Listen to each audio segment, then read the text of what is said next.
Kitabu cha Waamuzi sura ya 17. Wakati huo alikuwako mtu mmoja wa nchi ya vilima ya Efraimu ambaye jina lake alikuwa akiitwa Mika. Naye akamwambia mama yake, hizo fedha 1,100 ulizonyang'anywa ambazo uliweka kiapo kwa ajili yake na kusema masikioni mwangu, tazama ninazo mimi hizo fedha, ni mimi niliyezitwaa. Mama yake akasema, mwanangu, na abarikiwe na Bwana. Basi akamrudishia mama yake hizo fedha 1,100 kama mama yake akasema, mimi naziweka fedha hizi kabisa ziwe wakfu kwa Bwana, zitoke mikononi mwangu kwa ajili ya mwanangu, ili kufanya sanamu ya kuchonga na sanamu ya kusubu. Basi kwa hiyo na kurudishia wewe. Basi hapo alipomrudishia mama yake hizo fedha, mama yake akatoa fedha 200 akampa fundi mwenye kusubu fedha, naye akafanya sanamu ya kuchonga kwazo, sanamu ya kusubu ambazo zilikuwa ndani ya nyumba ya Mika. Basi mtu huyo Mika alikuwa na nyumba ya miungu, naye akafanya naivela na kinyago, akamweka wakfu mmoja miongoni mwa wanawe akawa kuhani wake. Siku hizo hapakuwa na mfalme katika Israeli. Kila mtu alifanya hayo aliyoyaona kuwa ni mema machoni pake mwenyewe. Alikuwa kwa mtu mmoja Hirimu aliyetoka Bethlehem, Yuda, wa jamaa ya Yuda, aliyekuwa ni Mlawi, naye akakaa huko hali ya ugeni. Mtu huyo akatoka katika huo mji katika Bethlehem, Yuda, ili aende kukaa hali ya ugeni hapo. Atakapoona mahali akafikiria nchi ya vilima ya Efraimu katika safari yake hata nyumba ya huyo Mika. Mika akamuuliza, watoka wapi wewe? Akamwambia, mimi ni Mlawi wa Bethlehem, Yuda, nami naenda kukaa hali ya ugeni popote nitakapoona mahali. Mika akamwambia, kaa pamoja nami, uwe kwangu baba tena kuhani, nami nitakupa fedha 10 mwaka kwa mwaka, na nguo ya kuvaa na vyakula. Basi huyo Mlawi akaingia ndani. Huyo Mlawi akaridhika kukaa na mtu huyo. Kisha huyo Hirimu akawa kwake kama wanawe mmoja wapo. Basi Mika akamweka wakfu huyo Mlawi. Huyo Hirimu naye akawa kuhani wake, akaa nyumbani mwa Mika. Ndipo Mika akasema, sasa najua ya kwamba Bwana atanitendea mema kwa kuwa nina Mlawi kuwa kuhani wangu. Kitabu cha Waamuzi sura ya 18. Siku hizo hapakuwa na mfalme katika Israeli tena. Katika siku hizo kabila ya Wadani wakajitafutia urithi wapate mahali pa kukaa, maana hata siku hiyo urithi wao haujawaangukia kati ya kabila za Israeli. Basi wana wa Dani wakakutana, watu wa jamaa zao, watu 5 katika hesabu yao yote, watu mashujaa kutoka Sora na kutoka Eshtaoli, ili waipeleleze hiyo nchi kuiaua. Wakawaambia, haya, endeni mkaikague nchi hii. Basi wakaifikiria nchi ya vilima ya Efraimu hata nyumba ya huyo Mika, wakalala huko. Basi hapo walipokuwa karibu na nyumba ya Mika, wakatambua sauti yake huyo Hirimu, huyo Mlawi. Ndipo wakageuka wakaenda huko na kumuuliza, je, ni nani aliyekuleta wewe huku? Nawe wafanya nini mahali hapa? Una kazi gani hapa? Naye akawaambia, hivi na hivi ndivyo alivyonifanyia Mika. Ameniajiri nami nimekuwa kuhani wake. Nao wakamwambia, tafadhali tutakie shauri la Mungu, ili tupate kujua kwamba njia yetu tuiendeayo itafanikiwa. Kuhani akawaambia, haya, endeni na amani, njia mnayoiendea hii mbele za Bwana. Ndipo hao watu 5 wakaenda zao, wakafika Laisha, wakaona wale watu waliokuwamo ndani yake, jinsi walivyokaa salama salimini, kwa mfano wa walivyokaa hao wa Sidoni, wenye starehe na hifadhi, kwa maana hapakuwa na mtu katika nchi hiyo aliyekuwa na amri aliyeweza kuwatweza katika neno lolote. Nao walikuwa na wambali na hao wa Sidoni, wala hawakuwa na shughuli na mtu yeyote. Kisha wakarudia ndugu zao huko Sora na Eshtaol ndugu zao wakawauliza, haya, mna habari gani? Wakasema, haya, inukeni tuende tukapigane nao, kwa maana tumeiona hiyo nchi, nayo ni nchi nzuri sana. Nanyi je, mwanyamaa tu? Msio wavivu kwenda na kuingia ili mpate kuimiliki nchi hiyo. Hapo mtakapokwenda mtawafikiria watu wakao salama salimini, na hiyo nchi nayo ni kubwa, kwa kuwa Mungu ameitia mikononi mwenu. Ni mahali ambapo hapana kupungukiwa na kitu chochote kilicho duniani. Basi wakatoka hapo watu 600 waliovaa silaha za vita wa jamaa ya Wadani kutoka Sora na kutoka Eshtaol, wakakwea juu na kupiga kambi huko Kiriathi Yearim katika Yuda. Kwa sababu hiyo wakapaita mahali pale jina lake Mahane Dan hata hivi leo. Tazama, ni hapo nyuma ya Kiriathi Yearim. Nao wakapita huko hata hiyo nchi ya vilima ya Efraimu, wakafikiria nyumba ya huyo Mika. Ndipo hao watu 5 waliokwenda kuipeleleza nchi ya Laisha wakajibu na kuwaambia ndugu zao, je, ninyi mwajua ya kwamba mna naivela ndani ya nyumba hizi na kinyago na sanamu ya kuchonga na sanamu ya kusubu? Basi sasa fikirini iwapasayo kufanya. Basi wakageuka wakaenda huko, wakafikiria nyumba ya huyo Hilimu Mlawi, hata hiyo nyumba ya Mika, nao wakamuuliza habari za hali yake. Hao watu 600 wenye kuvaa silaha zao za vita waliokuwa ni wana wa Dan wakasimama penye maingilio ya rango, na hao watu 5 waliokwenda kuipeleleza hiyo nchi wakakwea juu wakaingia ndani na kuitoa hiyo sanamu ya kuchonga na hiyo naivela na kile kinyago na hiyo sanamu ya kusubu, na huyo kuhani akasimama penye maingilio ya lango pamoja na hao watu waume 600 wenye kuvaa silaha za vita. Nao hapo walipoingia ndani ya nyumba ya Mika na kuileta hiyo sanamu ya kuchonga na hiyo naivela na kile kinyago na hiyo sanamu ya kusubu, huyo kuhani akawauliza, je, mwafanya nini ninyi? Wao wakamwambia, nyamaza wewe, weka mkono wako kinywani mwako, uende pamoja nasi, uwe kwetu baba tena kuhani. Je, ni vema kwako kuwa kuhani kwa ajili ya nyumba ya mtu mmoja, au kuwa kuhani kwa ajili ya kabila na jamaa katika Israeli? Huyo kuhani moyo wake ukafurahi, naye akaitoa hiyo naivela na kile kinyago na hiyo sanamu ya kuchonga, akaenda katikati ya hao watu. Basi wakageuka wakaenda zao, lakini watoto wadogo na wanyama wao wa mifugo na vyombo vyao wakawatanguliza mbele yao. Walipokuwa wamekwenda kitambo kizima kutoka nyumba ya Mika, wale watu waliokuwa katika nyumba zilizokuwa karibu na nyumba ya Mika walikutana, wakawaandama na kuwapata hao wana wa Dani. Wakawapigia kelele wana wa Dani, nao wakageuza nyuso zao na kumwambia Mika, una nini wewe hata ukaja na mkutano namna hii? Akasema, ninyi mmeichukua miungu niliyoifanya na huyo kuhani, nanyi mmekwenda zenu, nami nina nini tena? Basi imekuwaje ninyi kuniuliza una nini wewe? Hao wana wa Dani wakamwambia, hiyo sauti yako isisikiwe kati yetu, wasije walio na hasira wakakuangukia, nawe ukapotewa na uhai wako pamoja na uhai wa watu wa nyumbani mwako. Basi wana wa Dani wakaenda zao, na Mika alipoona ya kuwa ni mwenye nguvu kumshinda yeye, akageuka akarudi nyumbani kwake.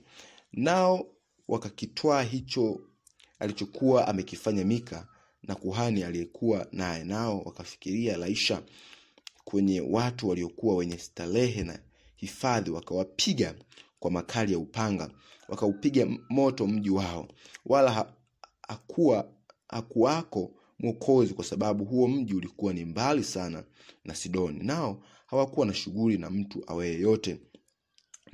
Na mji huo ulikuwa katika hilo bonde lililo karibu na Bethlehob, nao wakaujenga huo mji na kukaa humo.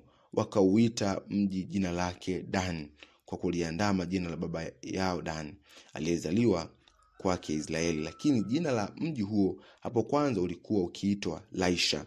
Kisha wana wa Dani wakajisimamishia hiyo sanamu ya kuchonga, na Yonathani mwana wa Gershom mwana wa Musa, yeye na wanawe walikuwa ni makuhani katika kabila ya Wadani. Hata siku ya kuchukuliwa mateka hiyo nchi, basi wakajisimamishia hiyo sanamu ya kuchonga aliyoifanya Mika wakati wote ile nyumba ya Mungu ilipokuwako huko Shilo. Kitabu cha Waamuzi sura ya 19.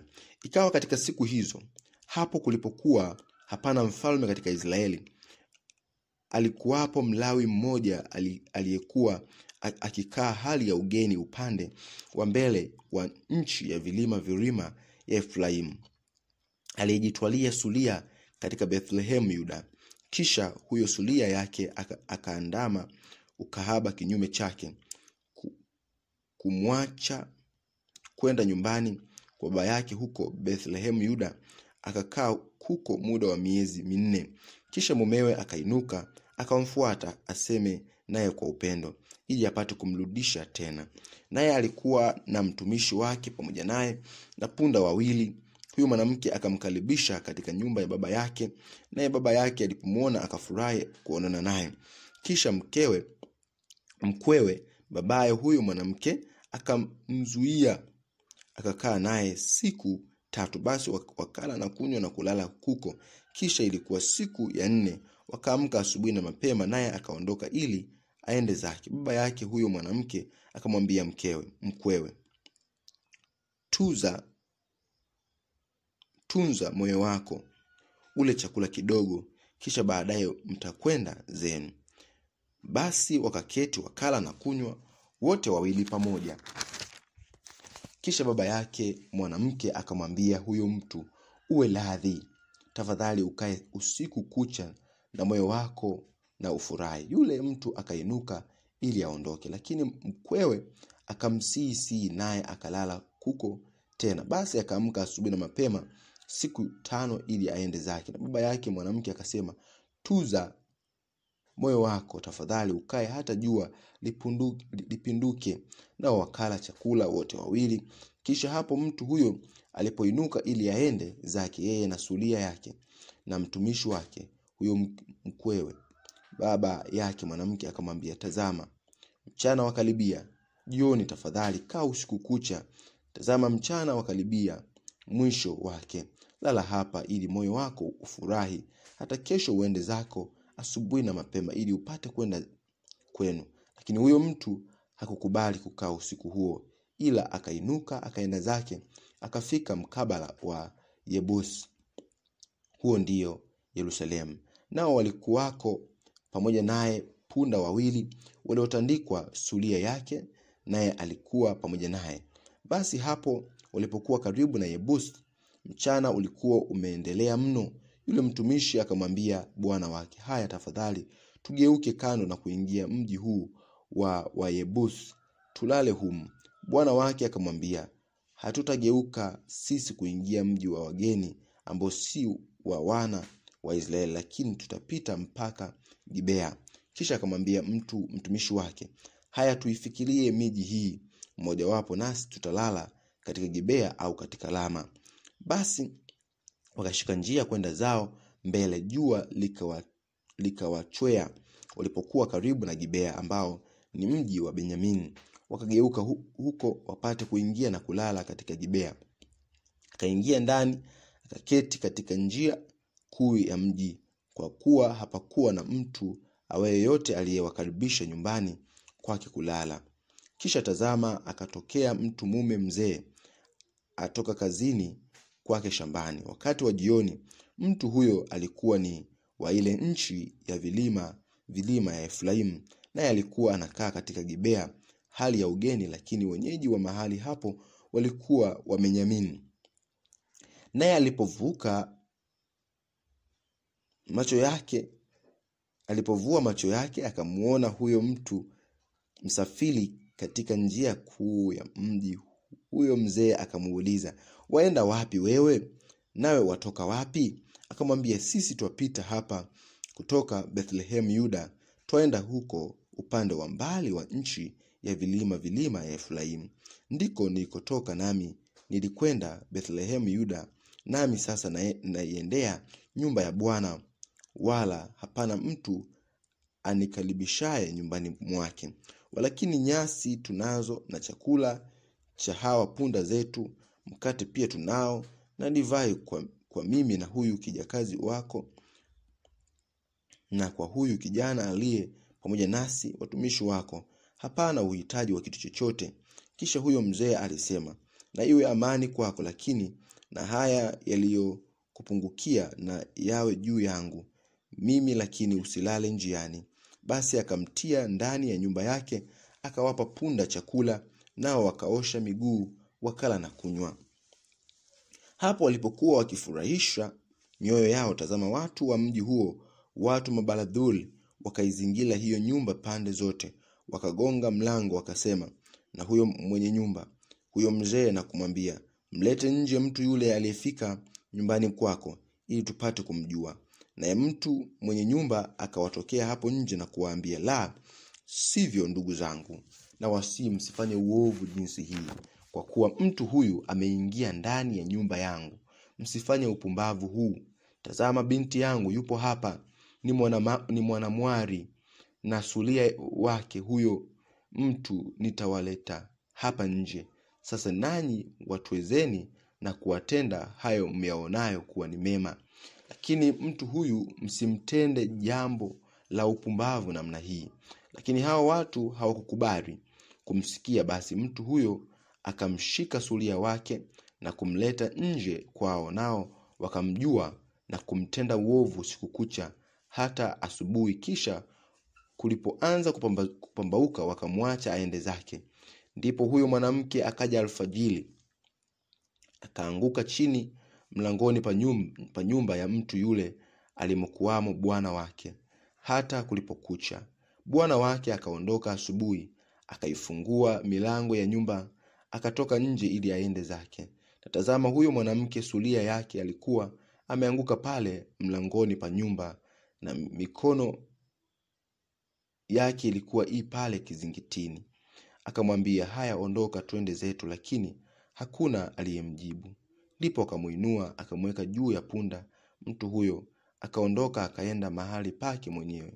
Naye alipokwisha kuingia nyumbani mwake, akatoa kisu, kisha akamshika huyo sulia yake, akampasua kiungo kwa kiungo vipande 12, akampeleka katika mipaka yote ya Israeli. Basi ikawa wote walioliona jambo hilo wakasema, jambo kama hili halijatendeka wala kuonekana tangu siku hiyo wana wa Israeli walipokwea kutoka katika nchi ya Misri hata leo. Haya, lifikirini, fanyeni shauri mkanene. Kitabu cha Waamuzi sura ya 20. Ndipo wana wa Israeli walipotoka na mkutano ukakutanika kama mtu mmoja kutoka Dani hata Beersheba, pamoja na nchi ya Gileadi, wakamkutanikia Bwana huko Mispa. Hao wakuu wa watu, maana wakuu wa kabila zote za Israeli, wakajihudhurisha katika huo mkutano wa watu wa Mungu, watu waume 400,000 waendao kwa miguu, wenye kutumia upanga. Basi wana wa Benyamini walipata habari ya kuwa wana wa Israeli wamekwea kwenda Mispa. Wana wa Israeli wakasema, tuambieni, huo uovu ulikuwaje kutendeka? Huyo Mlawi, huyo mume wa mwanamke aliyeuawa, akajibu na kusema, mimi nilifikiria Gibea ulio wa Benyamini, mimi na sulia yangu, ili tulale. Nao watu waume wa Gibea wakaniondokea na kuizingira hiyo nyumba pande zote juu yangu wakati wa usiku. Walidhani kuniua, na sulia wangu wakamtenza nguvu hata amekufa. Basi nikamtwaa huyo sulia yangu na kumkata vipande na kumpeleka katika nchi yote ya urithi wa Israeli, kwa sababu wametenda maovu makuu na upumbavu katika Israeli. Angalieni ninyi wana wa Israeli nyote, sasa toeni maneno na mashauri yenu.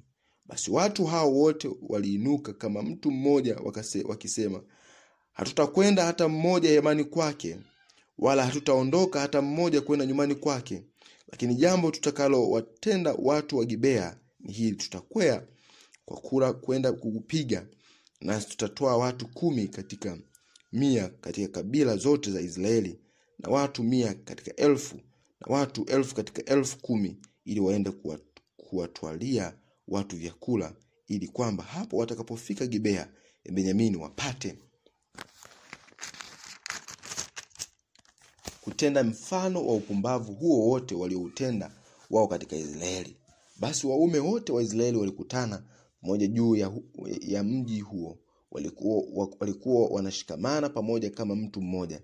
Kisha kabila za Israeli wakatuma watu waende katika kabila yote ya Benyamini wakisema, "Je, ni uovu gani huu uliokuwa kati yenu? Basi sasa watoeni watu hao mabaradhuli walio katika Gibea, ili kwamba tupate kuwaua na kuondoa uovu katika Israeli." Lakini Benyamini hawakukubali kuisikia sauti ya ndugu zao wana wa Israeli. Lakini wana wa Benyamini wakakutanika huko Gibea kutoka katika miji yao, ili watoke kwenda kupiga vita juu ya wana wa Israeli.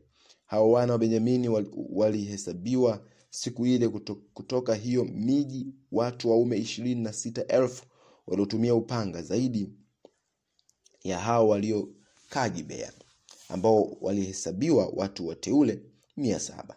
Katika watu hao wote walikuwako watu waume 700 waliochaguliwa, wenye shoto. Kila mmoja alikuwa anaweza kutupia unywele mawe kwa teo, wala asikose. Nao watu wa Israeli mbali na hao wa Benyamini walihesabiwa kuwa ni watu waume 400,000 wenye kutumia upanga. Hao wote walikuwa ni watu wa vita. Basi wana wa Israeli wakainuka wakakwea kwenda Bethel, nao wakataka shauri kwa Mungu. Wakasema, "Ni nani atakayekwea kwenda vitani kwanza kwa ajili yetu juu ya wana wa Benyamini?" Bwana akawaambia, "Yuda atakwea kwanza." Basi wana wa Israeli waliondoka asubuhi, wakapanga hema zao juu ya Gibea. Watu wa Israeli walitoka ili wapigane na Benyamini, nao watu wa Israeli wakaviandaa vita juu yao huko Gibea.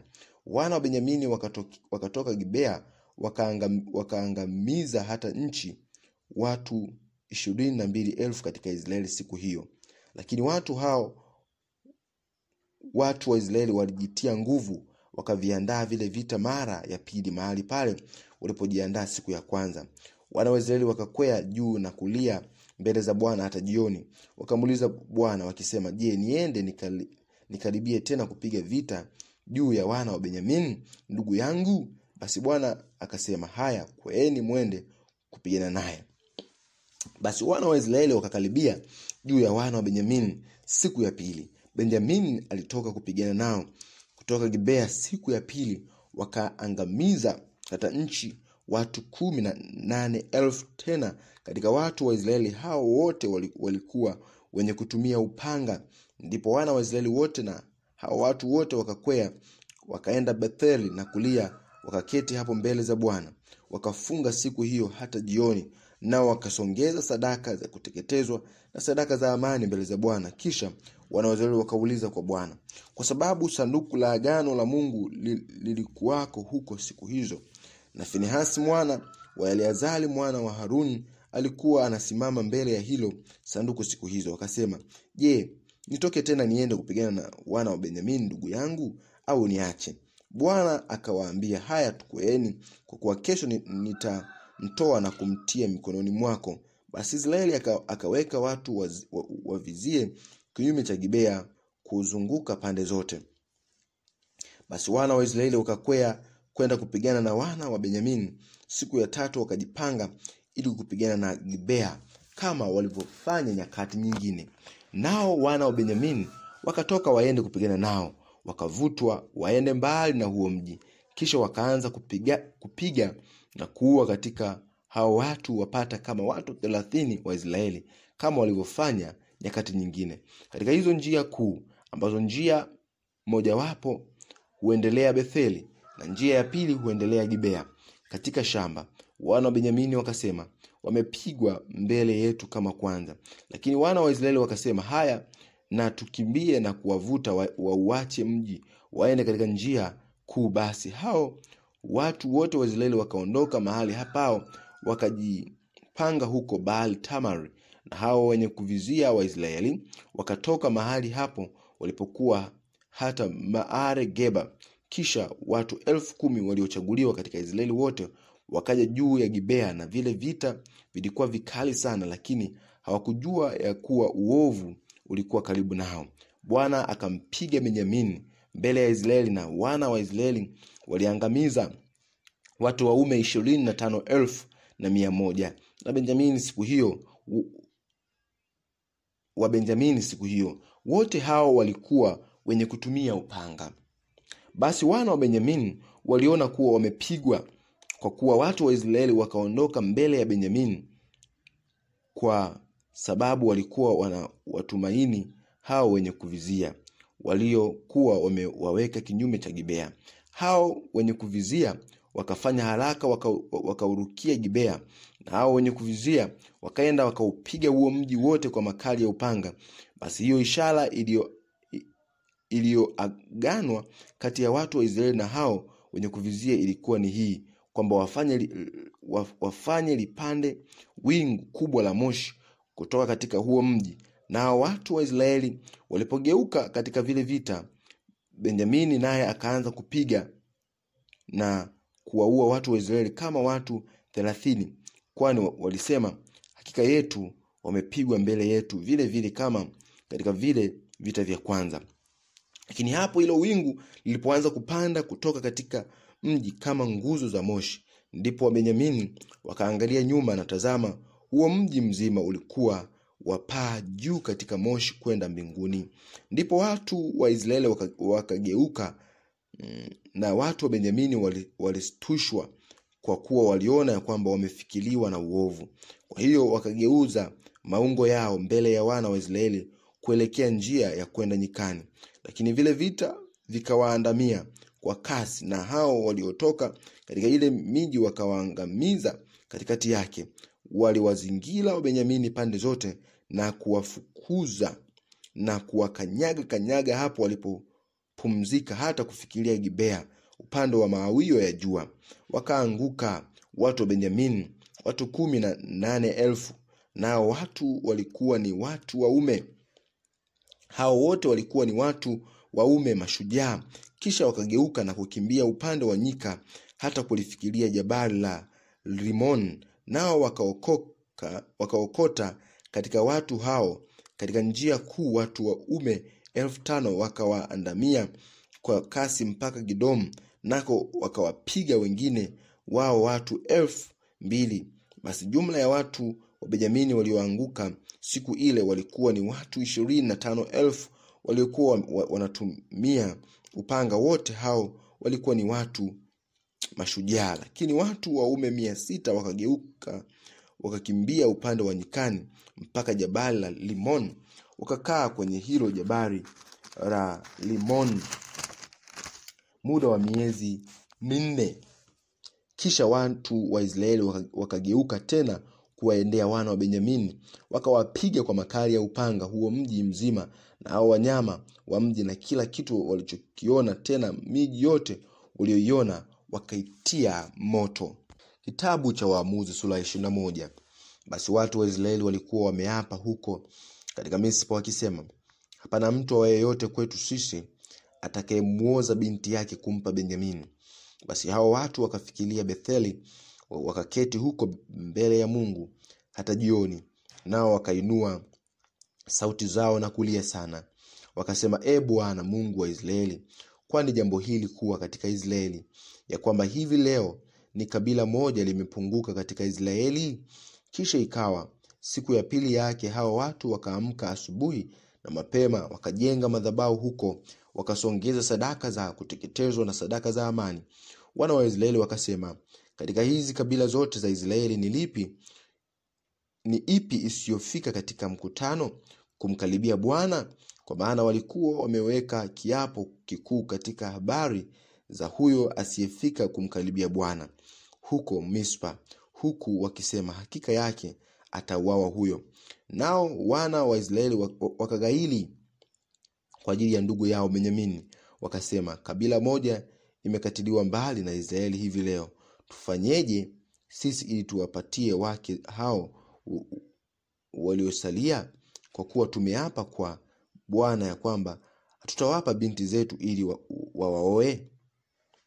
Basi wakasema, ni ipi katika kabila za Israeli ambao haikufika mbele ya Bwana huko Mispa? Na tazama, hakuja mmoja maragoni aliyetoka Yabesh Gileadi aufikirie huo mkutano. Kwa maana hapo watu walipohesabiwa, hakuwapo hata mtu mmoja katika wenyeji wa Yabesh Gileadi. Basi mkutano walipeleka huko watu 12,000 wa hao waliokuwa mashujaa sana, kisha wakawaamuru wakisema, endeni mkawapige wenyeji wa Yabesh Gileadi kwa makali ya upanga, na hata wanawake na watoto wadogo. Na jambo mtakalotenda ni hili, mtamwangamiza kila mume kabisa na kila mwanamke ambaye amelala na mume. Nao wakapata katika wenyeji wa Yabesh Gileadi wanawali 400 ambao hawajamjua mtu mume kwa kulala naye. Basi wakawaleta malagoni huko Shilo ulioko katika nchi ya Kanaani. Basi mkutano ukatuma watu na kunena na wana wa Benjamini waliokuwako huko katika jabali la Limon, wakawatangazia amani. Basi Benjamini wakarudi wakati huo, nao wakawapa wale wanawake waliowaponya wali hai katika hao wanawake wa Yabesh Gileadi, lakini hawakuwatosha. Nao watu wakagairi kwa ajili ya Benjamini, kwa sababu Bwana alikuwa amefanya pengo katika hizo kabila za Israeli. Ndipo hao wazee wa huo mkutano walisema, je, tufanyeje ili tuwapatie wake hao waliosalia, kwa kuwa wanawake wameangamizwa katika Benjamini? Wakasema, lazima kuwa ulithi kwa hao wa Benjamini waliopona, isiwe kabila kufutika katika Israeli. Lakini sisi hatuwezi kuwaoza binti zetu, kwa maana